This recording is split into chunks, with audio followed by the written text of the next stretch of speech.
कहते हैं बेटी चाहे कितनी भी नाराज क्यों न हो, पिता की आत्मा का रिश्ता उससे कभी नहीं टूटता।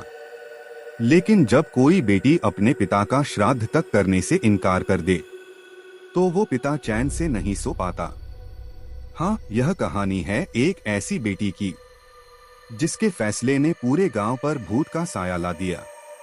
ये है बाबा की छाया, एक सच्ची और खौफनाक दास्तान। मेरा नाम सुनीता घोष है। आज मेरी उम्र 38 साल है। लेकिन मेरी जिंदगी की असली शुरुआत हुई थी शिवनाथपुर घोषटोला नाम के उस गांव से, जहां मेरा जन्म हुआ और जहां से मेरी जिंदगी की सबसे बड़ी त्रासदी भी शुरू हुई। मेरा घर घोषपखुर गांव में है। मेरे बाबा गांव के सबसे बड़े जमींदारों में गिने जाते थे। खेत खलिहान, तालाब, घर, जमीन, बैल गाड़ी सब कुछ उनके नाम था। गांव में लोग उन्हें इज्जत से घोष बाबू कहते थे। लेकिन जिस घर में इतना वैभव था, उसी घर में मेरा बचपन अधूरा रहा। मेरी माँ बाबा की पहली पत्नी थी। माँ बहुत ही शांत, सहनशील और सुंदर थी। लेकिन कहते हैं न, बड़े आदमी की जिंदगी में सुख कम और ऐश की भूख ज्यादा होती है। मेरे बाबा भी शायद ऐसे ही थे। जब मैं 13 साल की थी तभी मेरी माँ बाबा से अलग हो गई। उनके रिश्ते में लगातार झगड़े होते रहे। माँ रोती थी, बाबा चिल्लाते थे। और फिर एक दिन माँ ने मुझे बाबा के हवाले छोड़ दिया और चली गई। उस दिन मैंने पहली बार महसूस किया था कि दुनिया में किसी औरत से उसकी जिंदगी का सबसे कीमती हिस्सा छीन लेना कितना क्रूर हो सकता है। 13 साल की उम्र में मैं बस गुड़िया गुड़िया खेलती थी।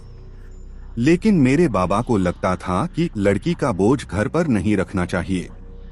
उन्होंने मेरी शादी एक अच्छे खानदान के लड़के से तय कर दी। वो लड़का बाहर से भला दिखता था, पढ़ा लिखा भी था।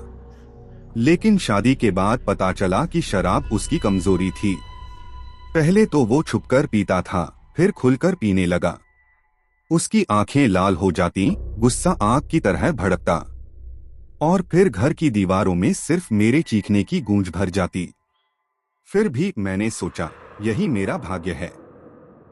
औरत की जिंदगी तो सहन करने के लिए ही बनी है। मेरी शादी के कुछ साल बाद ही बाबा ने भी दूसरी शादी कर ली। एक जवान औरत को उन्होंने अपनी पत्नी बना लिया। उससे उनके 2 बेटे हुए। अब मेरा सौतेला परिवार भी तैयार हो चुका था। जब भी मैं बाबा की घर आती, वो औरत मुझे तिरछी नजर से देखती। उसके दोनों बेटे मुझे सौतेली दीदी कहकर चिढ़ाते। बाबा कभी डांटते, कभी चुप रहते। लेकिन मैं समझ चुकी थी कि अब बाबा भी बदल चुके हैं। मैंने 15 साल तक अपने पति के साथ घर गृहस्थी निभाई। मेरे 4 बच्चे हुए। एक बड़ी बेटी, फिर एक बेटा, फिर एक बेटी और फिर सबसे छोटा बेटा। मेरे बच्चे ही मेरी असली ताकत थे। लेकिन मेरे पति की शराबखोरी और हिंसा दिन ब दिन बढ़ती जा रही थी। कभी कभी रात को जब वो शराब के नशे में मुझे मारते तो मेरी बड़ी बेटी रोते हुए मेरे ऊपर चादर डाल देती। माँ चुप रहो, बाबा मान जाएंगे। पर कहाँ मानते, वो तो और भी उग्र हो जाते। मैंने कई बार चाहा कि ये सब बाबा को बता दूं, लेकिन हर बार डर लगता, क्या पता बाबा मुझे ही दोष दें। आखिरकार एक दिन मैं टूट गई। मैंने हिम्मत जुटाकर बाबा को सब बता दिया। बाबा चुपचाप सुनते रहे। फिर बोले, ठीक है सुनीता, तू मेरे साथ चल, मैं तुझे अपने घर रख लूंगा। उस वक्त मुझे लगा जैसे मेरी दुनिया फिर से संवर गई हो। मेरे बच्चे भी मेरे साथ बाबा के घर आ गए। मैंने सोचा अब शायद मेरी जिंदगी संभल जाएगी। लेकिन मैं यह नहीं जानती थी कि यही कदम मेरे जीवन का सबसे बड़ा बोझ बन जाएगा। जब मैं अपने बच्चों को लेकर बाबा के पास वापस लौटी तो गांव के लोग हैरान थे। अरे, घोषटोला की बड़ी बेटी फिर लौट आई। लोग कानाफूसी करते, कोई सहानुभूति दिखाता तो कोई ताना कसता। लेकिन बाबा ने उस वक्त मेरी इज्जत रख ली। उन्होंने सबके सामने कहा, ये मेरी बेटी है, मेरा खून है। अगर इसका घर टूट गया है तो ये यहीं रहेगी। उन शब्दों ने मुझे हिम्मत दी। लेकिन मैं नहीं जानती थी कि बाबा के घर में मेरे लिए असली लड़ाई अब शुरू होने वाली है। मेरी सौतेली माँ, जिनसे बाबा ने दूसरी शादी की थी, मुझे कभी भी पसंद नहीं करती थी। उनकी आंखों में हमेशा मेरे लिए नफरत झलकती थी। वो घर की मालकिन बन चुकी थीं। और अब जब मैं बच्चों समेत वापस आई तो उन्हें लगा जैसे उनकी हकदारी छिन रही हो। रसोई में वो मुझे ताने देती। इतने बड़े घर में रहकर भी अपनी जिंदगी संभाल नहीं पाई। अब फिर से बाप के घर आ गई बच्चों का बोझ लेकर। मैं चुप रहती, कभी कभी आंखें भर आती, लेकिन मैंने ठान लिया था कि अब चुपचाप सहूंगी। मेरे 2 सौतेले भाई थे, राजीव और अजीत।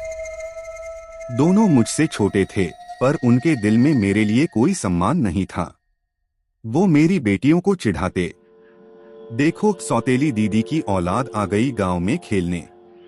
मेरे बेटे को मारते पीटते और कहते, तुम लोग यहाँ मेहमान हो, हमारे घर पर कब्जा मत जमाना। मैं कई बार बाबा से शिकायत करती, लेकिन बाबा उन्हें ज्यादा नहीं डांटते। वो बस इतना कहते, बच्चे हैं, शरारत करते हैं। मैं समझ गई थी कि बाबा अब उनके पक्ष में ज्यादा रहते हैं, लेकिन फिर भी उनका मेरे लिए प्यार कहीं गहराई में जिंदा था। शिवनाथपुर घोषटोला एक छोटा लेकिन संपन्न गांव था। गांव के चौपाल पर हर शाम लोग इकट्ठा होते। जब भी मैं बच्चों के साथ कहीं निकलती, लोग फुसफुसाते, देखो घोषटोला की बेटी बाप के घर बोझ बनकर बैठी है, पति ने छोड़ दिया होगा तभी लौटी है। इतने बड़े जमींदार की बेटी होकर भी किस्मत देखो। उन तानों ने मुझे तोड़ दिया, लेकिन बाबा हमेशा मुझे दिलासा देते। वो कहते, लोग क्या कहते हैं ये मत सुन, तू मेरी बेटी है, मैं हूं न तेरे साथ। उनकी बातों से मुझे हिम्मत मिलती, लेकिन भीतर कहीं न कहीं मेरे दिल में डर भी पनप रहा था। क्या मैं हमेशा यहाँ रह पाऊंगी? बाबा मुझे बहुत प्यार करते थे। वो जब जब खेतों से लौटते तो बच्चों के लिए मिठाई और फल लाते। मेरे बच्चों को वो अपनी गोद में बिठाकर कहानी सुनाते। मुझे लगता कि शायद अब मेरी जिंदगी संवर जाएगी। लेकिन धीरे धीरे मैंने महसूस किया कि बाबा का प्यार भी संतुलित होने लगा। एक तरफ मैं और मेरे बच्चे थे, दूसरी तरफ उनकी पत्नी और उनके दोनों बेटे। जब भी घर में कोई विवाद होता, बाबा अक्सर चुप रहते। उनकी चुप्पी ही मुझे सबसे ज्यादा चुभती। 6 साल इसी तरह बीत गए, लेकिन इन 6 सालों में मेरा और सौतेली माँ का झगड़ा बढ़ता चला गया। कभी रसोई को लेकर, कभी बच्चों के कपड़े, कभी जमीन जायदाद की बातें। एक दिन तो उन्होंने साफ कह दिया, तेरे बच्चों का इस घर में कोई हक नहीं है, ये सब मेरे बेटों का होगा, तू अपने बच्चों को कहीं और ले जा। उस दिन मेरे दिल पर चोट पड़ी। मैंने बाबा की ओर देखा, उम्मीद थी कि वो मुझे संभालेंगे, लेकिन बाबा चुप रहे। बस इतना कहा, अभी सबका वक्त आएगा, झगड़ा मत करो। उस रात मैंने तकिए में मुंह छुपाकर खूब रोया। मेरी बड़ी बेटी ने मेरा हाथ पकड़कर कहा, माँ हम कहीं और चलेंगे, यहाँ कोई हमें नहीं चाहता। धीरे धीरे घर में तनाव इतना बढ़ गया कि मैं और सौतेली माँ एक दूसरे का चेहरा तक नहीं देखना चाहते थे। भाई मुझे देखकर मुंह चिढ़ाते, मेरे बच्चे अकेलेपन में जी रहे थे। मैं सोचने लगी, क्या सचमुच इस घर में मेरा कोई स्थान है? मैं रोज भगवान शिवनाथ के मंदिर जाती और प्रार्थना करती, हे भोलेनाथ मुझे रास्ता दिखाओ। लेकिन शायद भगवान भी उस वक्त चुप थे, या फिर वो चाहते थे कि मैं अपने भाग्य का पूरा बोझ खुद उठाऊं। 6 साल बीत गए। अब मैं एक ऐसी स्थिति में पहुंच चुकी थी जहां मेरी सहन शक्ति जवाब दे रही थी। मैं समझ गई थी कि सौतेली माँ और भाइयों के साथ एक ही छत के नीचे रहना अब असंभव है। और यहीं से शुरू हुई वो कहानी जिसने मुझे अगले 8 साल तक पिता के घर से दूर कर दिया। वो दिन मुझे आज भी याद है। शाम का समय था। आंगन में मैं बच्चों के लिए रोटियां बेल रही थी। मेरी सौतेली माँ गुस्से में आकर बोली, तू कब तक यहाँ मेरे सिर पर बोझ बनकर बैठी रहेगी? तेरे बच्चों की वजह से मेरे बेटों का हक मार खा रही है। मैंने पहली बार उनकी आंखों में सीधा देखा और कहा, मैं बोझ नहीं हूँ, मैं इस घर की बेटी हूँ। उनकी आंखों में आग भड़क उठी। वो चिल्ला पड़ी, तेरा हक तो अब मेरे बेटों का है। तू अपने बच्चों समेत निकल जा यहाँ से। बाबा उस वक्त वहीं बैठे थे। मैंने उम्मीद भरी नजरों से उनकी ओर देखा, पर बाबा चुप रहे, बिल्कुल चुप। उनकी चुप्पी मेरे लिए तलवार की तरह थी। मैं समझ गई कि अब इस घर में मेरे लिए जगह नहीं बची। उस रात मैं देर तक जागी रही। बच्चे मेरे पास सो रहे थे। उनकी सांसों की आवाज सुनकर मेरी आंखों से आंसू बहते रहे। मैं सोच रही थी, क्या सचमुच मेरा इस घर में कोई ठिकाना नहीं है? क्या एक बेटी अपने ही पिता के घर में पराई हो सकती है? सुबह होते ही मैंने बाबा से कहा, अगर इस घर में मुझे और मेरे बच्चों को जगह नहीं है तो मैं चली जाऊंगी। बाबा ने नजरें झुका ली, धीरे से बोले, ठीक है, कुछ दिन कहीं और रह ले। हालात ठीक होंगे तो फिर देखेंगे। उनका ये जवाब मेरे दिल को चीर गया। मैंने ठान लिया, अब चाहे कुछ भी हो जाए, मैं इस घर में वापस नहीं लौटूंगी। मैं अपने बच्चों को लेकर एक किराए के छोटे से घर में रहने लगी। वो घर मिट्टी का था, छत टपकती थी, लेकिन मेरे लिए वो स्वाभिमान का घर था। गांव वाले अब मुझे और भी ज्यादा ताने देने लगे। देखो घोषतोला की बेटी, न ससुराल में ठिकाना न मायके में। लेकिन मैंने अपने बच्चों के लिए सब कुछ सहा। मैं खेतों में काम करती, दूसरों के घर बर्तन मांजती, ताकि मेरे बच्चे भूखे न रहें। मेरी हथेलियां फट गईं, शरीर कमजोर हो गया, लेकिन बच्चों की आंखों में चमक देखकर मैं जिंदा रही। कई बार लोगों ने कहा, सुनीता तू अपने पति के घर क्यों नहीं जाती? आखिर वही तेरी असली जगह है। मैं गुस्से से कहती, नहीं, वो घर अब मेरा नहीं। वो आदमी जिसने मुझे मारा, रुलाया, मेरे बच्चों के सामने मुझे अपमानित किया, मैं वहां कभी वापस नहीं जाऊंगी। मेरे भीतर एक अजीब सी जिद थी। शायद दर्द ने ही मुझे कठोर बना दिया था। मैंने सोचा, चाहे भूखों मर जाऊं, पर अपने पति के घर वापस नहीं जाऊंगी। इन 8 सालों में मैंने बाबा से बहुत दूरी बना ली। वो कभी कभी मुझे देखने आते, कुछ पैसे दे जाते, पर उनके साथ मेरा रिश्ता अब औपचारिक सा हो गया था। मुझे लगता था, जब मुझे सबसे ज्यादा उनकी जरूरत थी, तब उन्होंने साथ नहीं दिया। अब उनके पैसे और दया का मैं क्या करूं? मैं उनसे नाराज रहती, और ये नाराजगी धीरे धीरे नफरत में बदल रही थी। मेरे बच्चे कई बार पूछते, माँ हम बाबा नाना के घर क्यों नहीं जाते? मैं उन्हें टाल देती, वहां अब हमारे लिए जगह नहीं है। मेरी बड़ी बेटी समझदार थी। वो चुपचाप मेरे आंसू पोंछ देती और कहती, माँ हम सब तुम्हारे साथ हैं, तुम अकेली नहीं हो। उनके ये शब्द ही मेरी असली ताकत थे। रात को जब मैं अकेली होती तो भगवान से सवाल करती, क्यों हे शिवनाथ, क्यों मेरे बाबा ने मुझे अपने ही घर से बेघर कर दिया? क्या यही बेटी का नसीब है? कभी कभी लगता कि मेरा मन पागल हो जाएगा, लेकिन मेरे बच्चों की सांसें मुझे जिंदा रखती। उनकी खातिर मैं हर सुबह फिर से उठ खड़ी होती। 8 साल इसी तरह बीत गए। अब मेरे बच्चे थोड़े बड़े हो चुके थे, लेकिन मेरे अंदर का जख्म और गहरा हो गया था। मैं सोच भी नहीं सकती थी कि एक दिन हालात मुझे फिर से उस घर की ओर धकेल देंगे, जहां से मैंने कसम खाई थी कि कभी वापस नहीं जाऊंगी। 8 साल बीत चुके थे। अब मेरे बच्चे जवान होने लगे थे। मेरी बड़ी बेटी 17 साल की थी, बेटा 14 का। घर में अब वही छोटे मोटे कामों में मेरी मदद करते। लेकिन गरीबी का बोझ लगातार बढ़ रहा था। मैं खेतों में दिन रात काम करती, पर इतना ही कमा पाती कि 2 वक्त की रोटी मिल जाए।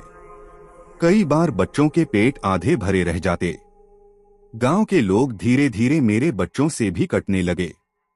ये तो बाप की छाव से भी वंचित हैं, लोग कहते। उन तानों ने मुझे और भी अकेला कर दिया। एक दिन बाबा खुद मेरे घर आए। उनके चेहरे पर चिंता थी। वो बोले, सुनीता, तू कब तक ऐसे रहेगी? तेरे बच्चे बड़े हो रहे हैं। समाज तुझे और इन्हें ऐसे स्वीकार नहीं करेगा। मैंने गुस्से से कहा, तो क्या करूं बाबा? क्या फिर से उसी शराबी पति के घर लौट जाऊं जिसने मुझे मारा पीटा, जिसने मेरे बच्चों को रुलाया? बाबा चुप रहे। थोड़ी देर बाद उन्होंने धीमी आवाज में कहा, हाँ, तुझे वहीं लौटना होगा। उनके शब्द बिजली की तरह मेरे सीने पर गिरे। मैं हैरान रह गई। क्या बाबा, आप चाहते हैं कि मैं फिर उस नर्क में लौट जाऊं? बाबा ने सख्त आवाज में कहा, समाज ऐसे ही चलता है सुनीता। औरत चाहे कितनी भी दुखी हो, उसका ठिकाना उसका पति का घर ही होता है। तेरे बच्चे भी उसी घर से जुड़े हैं। तू चाहे कुछ भी कह, लेकिन तुझे वापस जाना ही होगा।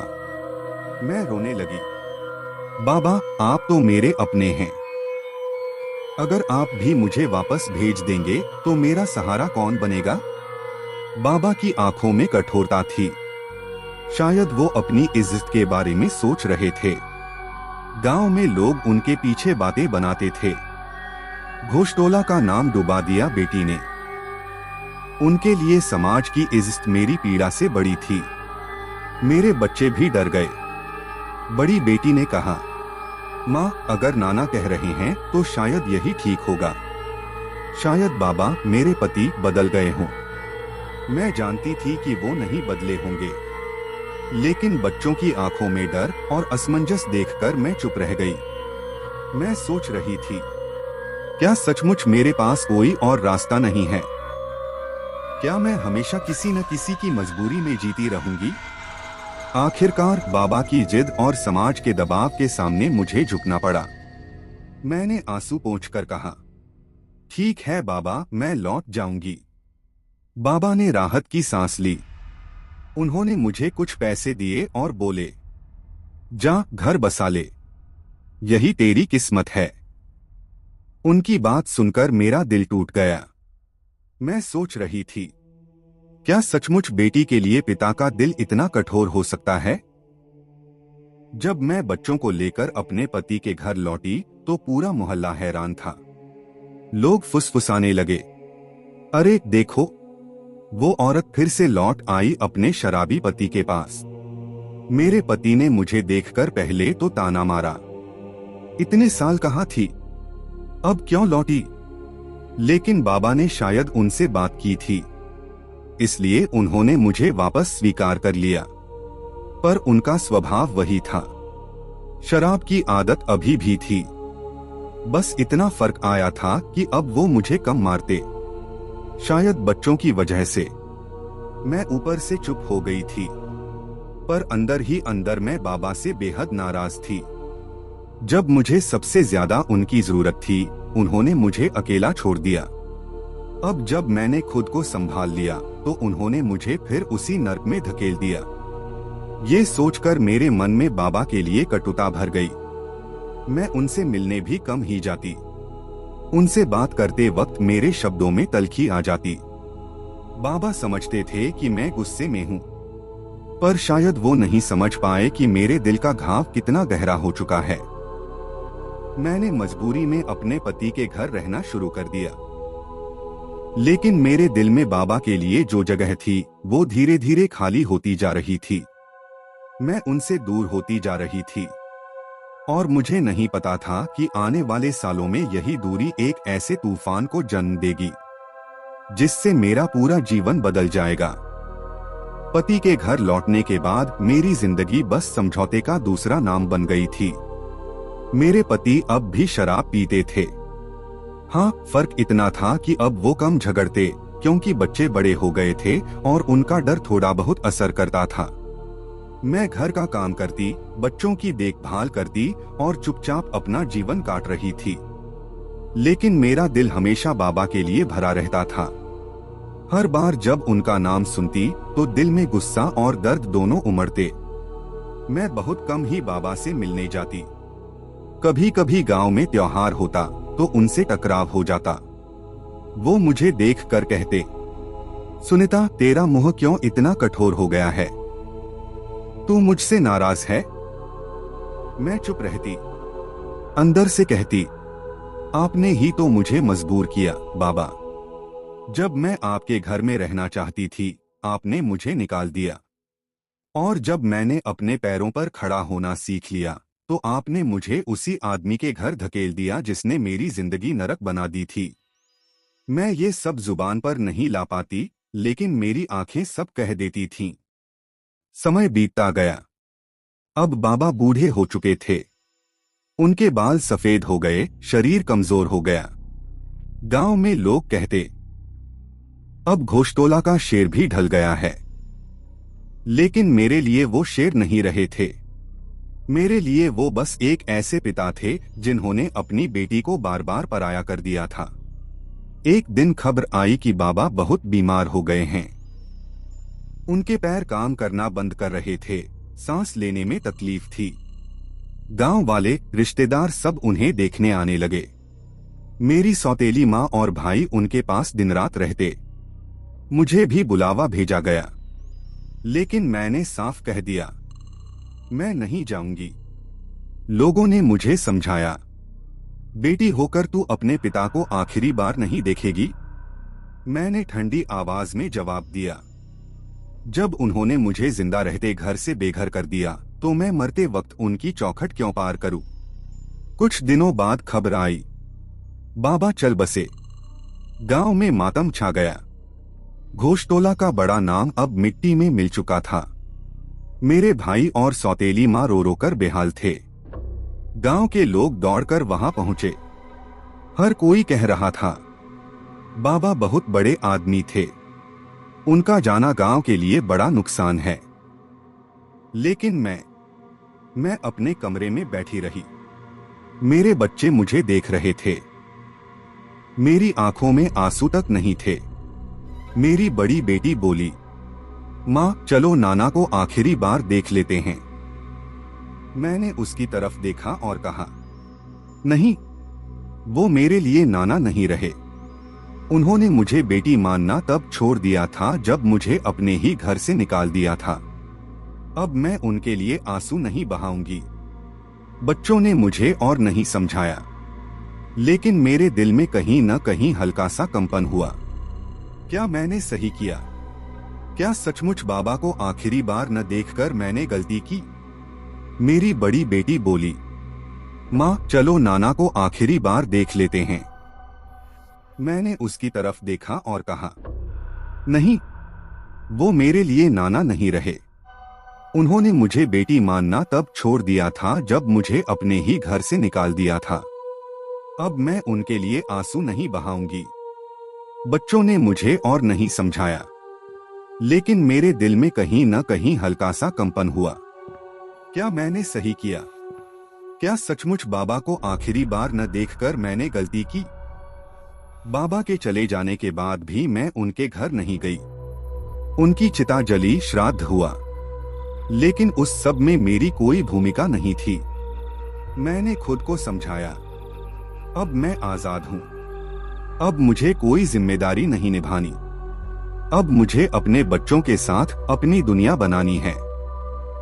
लेकिन मुझे ये नहीं पता था कि बाबा की आत्मा इतनी आसानी से मुझे छोड़ने वाली नहीं थी। बाबा की मौत के बाद कई दिन बीत गए। मैंने खुद को काम में डुबो लिया। सोचा अब सब खत्म हो गया, अब उनके बारे में सोचने की जरूरत नहीं। लेकिन सच ये था कि उनका चेहरा बार बार मेरे ज़हन में आता। उनकी आंखें, उनकी चुप्पी, उनकी बातें, सब जैसे मेरे आसपास मंडरा रही थीं।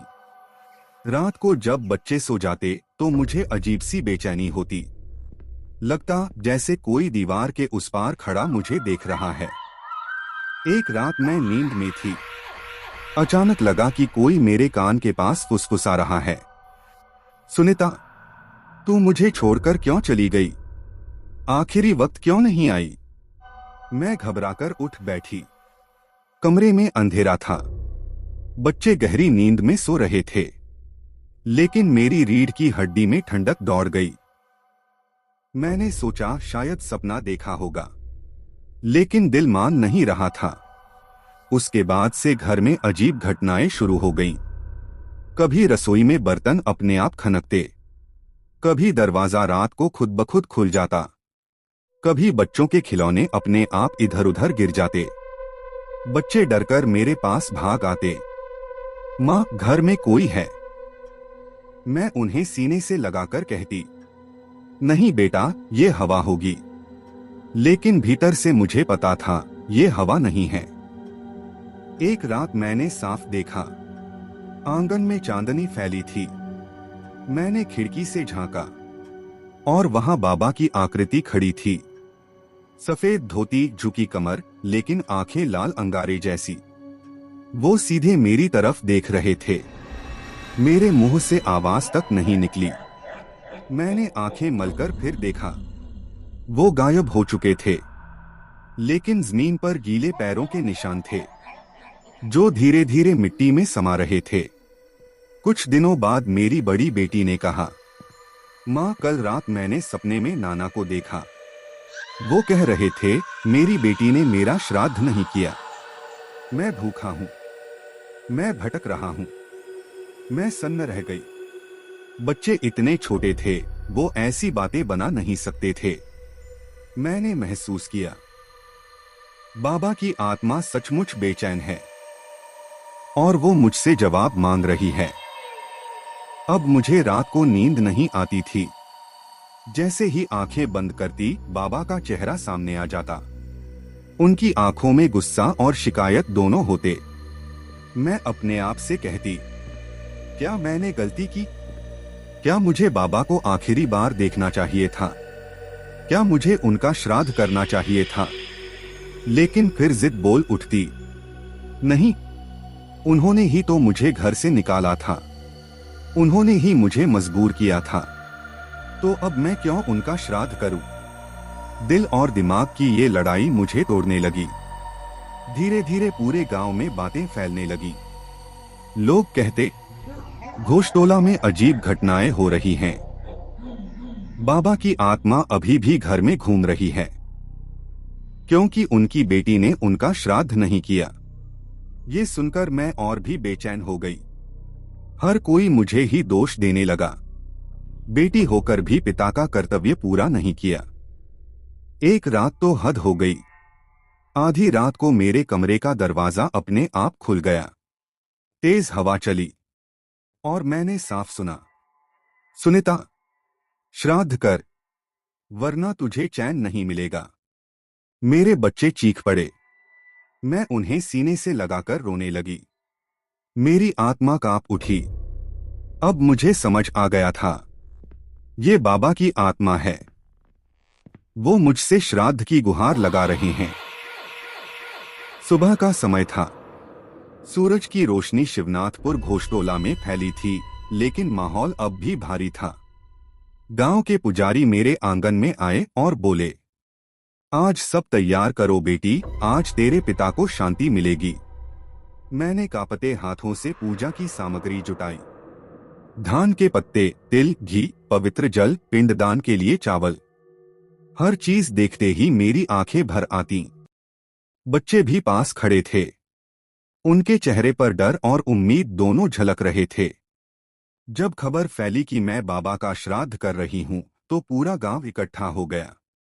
औरतें कानों में फुसफुसा रही थीं, देखो, बेटी ने आखिरकार अपने पिता का फर्ज निभाने का फैसला किया। कुछ लोग बोले, अब शायद घोषटोला पर से भूत का साया हट जाएगा। मेरे सौतेले भाई भी आए। उनकी आंखों में गुस्सा था। एक बोला, अब दिखावा कर रही है। जब बाबा जिंदा थे तब नहीं आई, अब श्राद्ध कर रही है। मैंने उनकी तरफ देखा भी नहीं। मेरे लिए अब बस बाबा और उनकी आत्मा मायने रखती थी। जैसे ही पिंडदान की तैयारी शुरू हुई, अजीब घटनाएं घटने लगी। आंगन में अचानक हवा का तेज झोंका चला। धूपदान अपने आप उलट गया। रसोई में रखा मिट्टी का घड़ा फूट गया। गांव वाले सहम गए। पुजारी ने ऊंची आवाज में मंत्र पढ़ना शुरू किया। नमः शिवाय, पितृदेवताओं को शांति मिले। मेरे कानों में आवाज आई, सुनीता, तूने देर कर दी।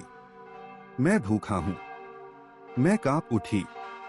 ये आवाज सिर्फ मुझे सुनाई दे रही थी। मैं कांपते हाथों से पिंडदान करने बैठी। चावल के गोले बनाकर पत्ते पर रखे। पुजारी ने कहा, बेटी, ये तेरा आखिरी फर्ज है। अपने पिता का नाम लेकर अर्पण कर। मेरे होंठ कांप रहे थे। आंखों से आंसू बह निकले। मैंने धीरे से कहा, बाबा, मैं देर से आई, पर अब मैं आपकी बेटी होकर ये श्राद्ध कर रही हूं। आप मुझे माफ कर दीजिए। जैसे ही मैंने पिंडदान किया, तेज आंधी चलने लगी। आंगन के पेड़ झूमने लगे। बच्चे डरकर चिल्ला उठे। गांव वाले बोले, देखो, आत्मा अब भी शांत नहीं हुई है। अचानक सबकी आंखें आकाश की ओर उठीं। सूरज ढक गया, जैसे बादल घिर आए हों। मंदिर की घंटियां अपने आप बज उठीं। और तभी मैंने देखा, बाबा की धुंधली आकृति आंगन में खड़ी है। वो पहले जैसी नहीं दिख रहे थे। चेहरा काला, आंखें लाल, लेकिन हाथ कांप रहे थे। वो मुझे घूरते रहे। उनकी आंखों से आंसू की जगह धुआं निकल रहा था। गांव वाले डरकर पीछे हट गए। मेरे बच्चे रोने लगे। मैंने साहस जुटाकर कहा, बाबा, मैंने गलती की। मैं आपसे नाराज थी, इसलिए आपके पास नहीं आई। लेकिन अब मैं आपका श्राद्ध कर रही हूं। कृपया मेरी गलती माफ कर दीजिए और शांति पा लीजिए। बाबा की आत्मा कांपी। उनकी आंखों में गुस्सा और करुणा दोनों थे। उन्होंने धीरे से हाथ उठाया। अचानक हवा थम गई। धूप की लौ स्थिर हो गई।